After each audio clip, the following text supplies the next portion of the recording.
Now let me move from the topic of alchemy, but still staying on the topic of matter theory, to talk about two rival groups that coexisted within the Islamic world. This is very interesting, and we wish we knew more about these two groups. One group, the one that we know more about, are called the Falasifa. Now, Falasifa, this is just, if you listen to it carefully, it's philosophers. It's just a transliteration of the Greek. The Falasifa considered themselves to be the true heirs and advancers of Greek natural philosophy and Greek thought.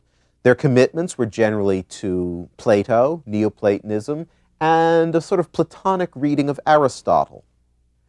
Their opponents, or their rivals at least, were called the Mutakallimun. The Mutakallimun were the practitioners of what was called kalam. Now, kalam literally in Arabic means discourse or speech. What it is Islamic speculative theology. It's a matter of discussing. In the Islamic world, the tradition of theology is deeply oral, as it is, for example, in the Jewish tradition. It's an oral tradition. And so kalam, this discussion, is the discussion of theology. Now, although kalam was predominantly theological in character, it also dealt with such issues as epistemology and ontology and logic, but more interestingly, also with physical theories of matter and cosmology. How peculiar. Well, in fact, matter theory became one of the major points of contention for the Mutakallimun. What was their matter theory? Well, it's very unusual and very different from that of the Falasifa. In the 9th and 10th century, and probably earlier, their ideas were radically atomistic.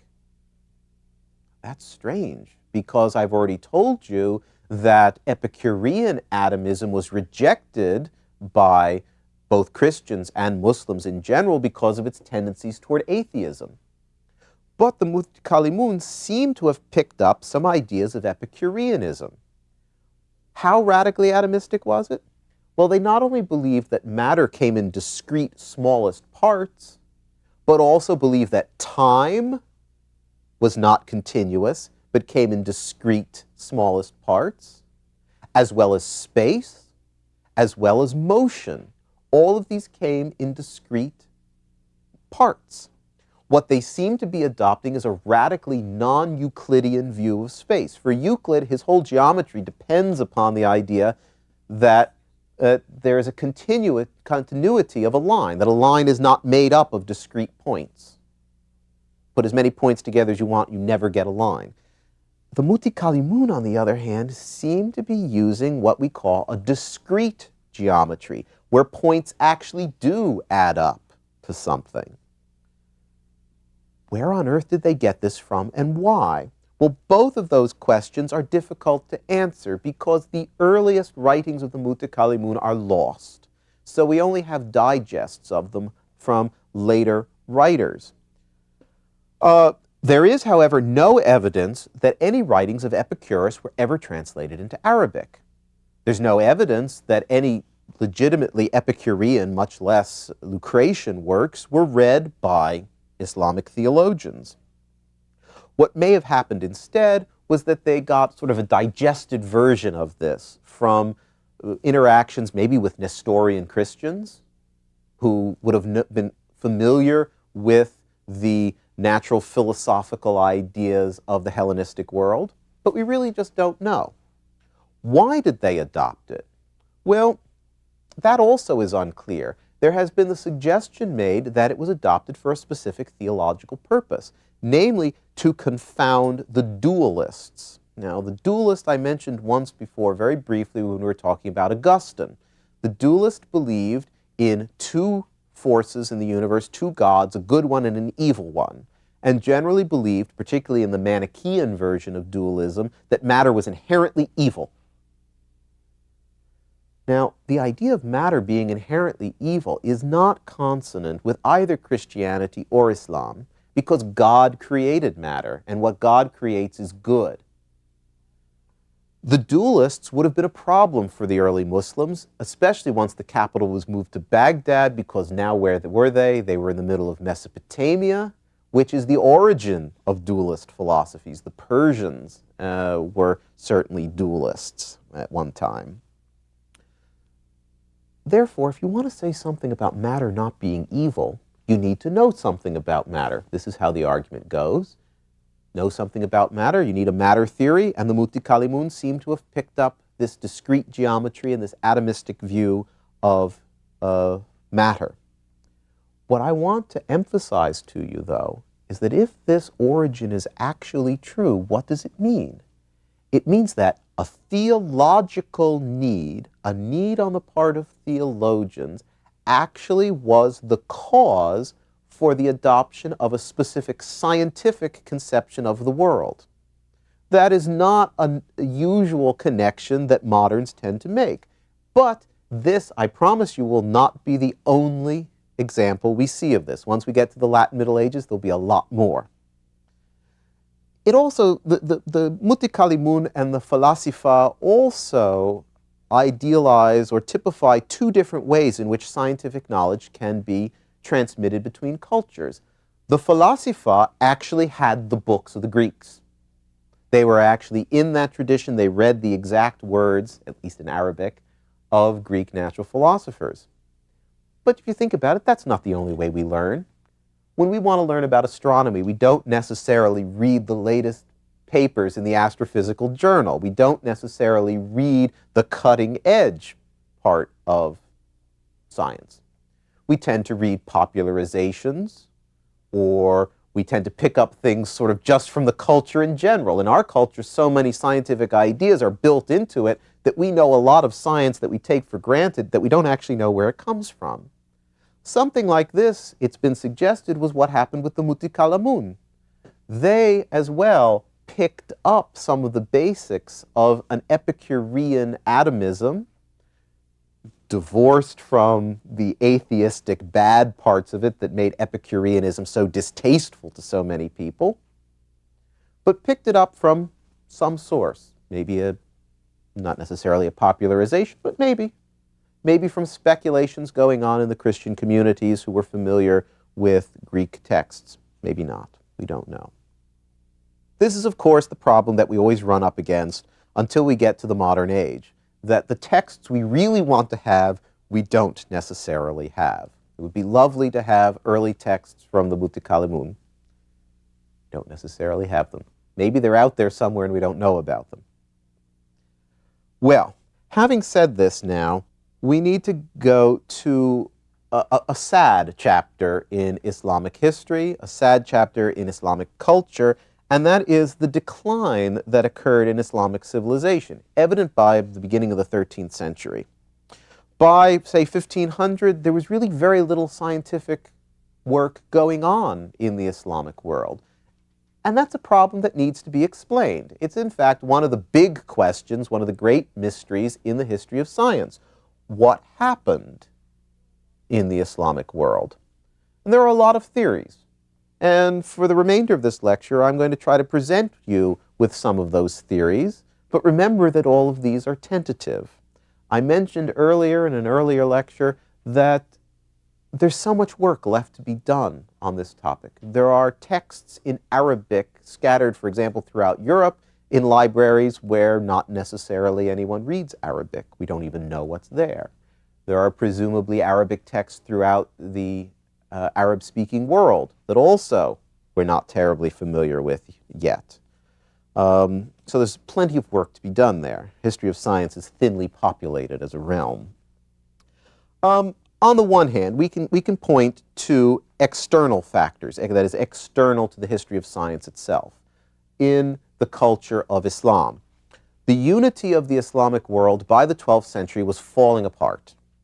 No longer was there a clear central authority. There were more and more civil, more and more examples of civil strife breaking out, more and more local princes and leaders wanting to be more independent. Moreover, problems came from the outside. It turns out that the decline of Islamic civilization corresponds pretty well with the rise of the Latin West. And in fact, the Latin West started bringing armies now against Islamic lands. In the late 11th century, the Muslims lost most of Spain, much of Spain, all of Sicily, and remember at the end of the 11th century was the First Crusade, which captured Jerusalem, captured most of the Levant from the Islamic Empire in 1099 and set up a Latin kingdom of Jerusalem that lasted for 150 years. But it wasn't just from the West that things started eating away at the Islamic Empire. From the East as well, the Mongols were reaching their zenith at about this point and were starting to invade the Islamic world from the East. The most horrid moment of this, at least for a Muslim, would have been in 1258 when the Mongol hordes overran Baghdad and sacked it. Much of the city was destroyed in that. This is one of those moments of incalculable loss for Western civilization that we can't even begin to fathom. For 500 years, Baghdad was the glittering cosmopolitan capital of the intellectual world. In 1258, it's sacked. Its libraries dispersed. The story that is told by one Arab historian was that the Mongols, whether this is true or not, we don't know, but this is what one Arab historian says, that the Mongols threw the books of the library into the Tigris, and that there were so many books that the river ran black with ink for 3 days. No doubt an exaggeration, but it expresses the sense of horror of what this sacking of Baghdad, the end of the Abbasid dynasty, meant to the Islamic intellectual and cultural world.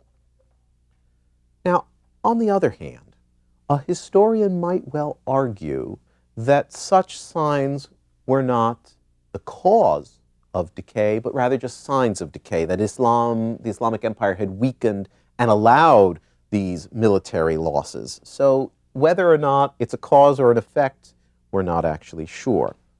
There were certain intellectual reasons as well. One theory points to dissension between the Mutakallimun and the Falasifa. That the claim goes something like this, that the Mutakallimun were conservative Islamic theologians who increasingly viewed the kind of work that the Falasifa did as foreign, un-Islamic, alien. According to this model, victory over the Falasifa by the Mutakallimun undercut the development of Islamic natural philosophical thought.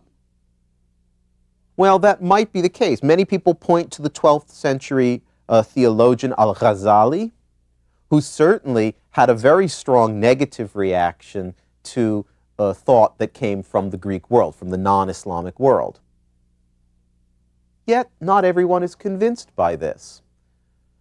Al-Ghazali should not be allowed to speak for the totality of Islamic thought in the 12th century. No more than Tertullian should be allowed to speak for Christian responses to Greek knowledge in the 2nd century. Moreover, there were plenty of Mutakallimun that seemingly did not have a clear opposition to Greek thought. They adopted intellectual systems, sometimes not quite knowing where they're coming from, but nonetheless, Greek thought was already incorporated with Islamic theology from an early point. Remember, the translation movement occurred early, 300 years, 400 years earlier. How foreign could assimilated knowledge be after 400 years of being in the Islamic world? Is it still foreign at that point? So maybe that argument is not the best solution either. Maybe part of it, but it's certainly not the whole thing. One related issue, which I find very interesting, but again may explain only a portion of the decline rather than the whole decline, is this: that the rise in occasionalist thinking may have had a bad effect on Islamic science. Now, what do I mean by occasionalist thinking? Occasionalism is this: that God keeps the world functioning at every moment.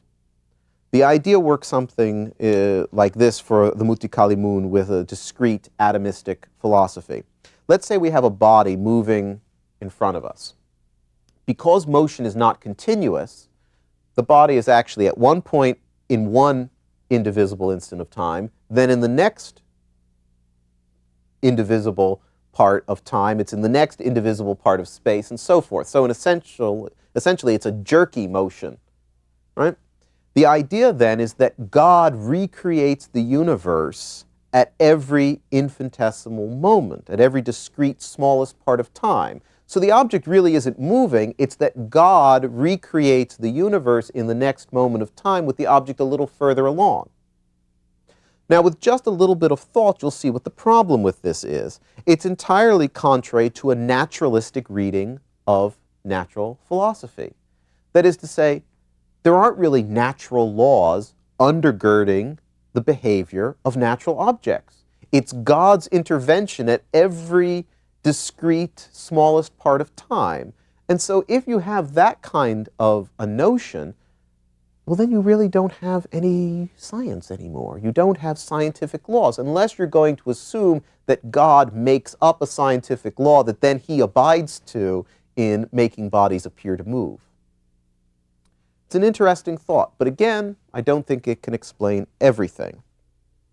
In fact, we still know very, very little about the texts written in the later period of the Islamic Empire, after about 1200. And so I think it's probably still a bit premature for us to draw firm conclusions about what happened. In fact, even after the Mongol invasion, after the Mongols destroyed Baghdad in 1258, there seems, even in Mongol-controlled parts of what was the Islamic Empire, important astronomical work is being done suddenly. Or still, I shouldn't say suddenly. It's continuing to go on. So none of these factors are complete, and all of them have problems with them. Part of the problem is that the scholarly study of the Islamic Empire often comes to an end with the time that the Latin West starts to awaken. So if you're going to do 12th, 13th, 14th, 15th century history of science, you tend to do it in Europe, which means there's a relative vacuum of studies for those periods in the Arabic-speaking world. So all I can tell you is to stay tuned. In the future, hopefully, there will be more scholars of Islamic history of science, and we'll find out a little bit more about the real story.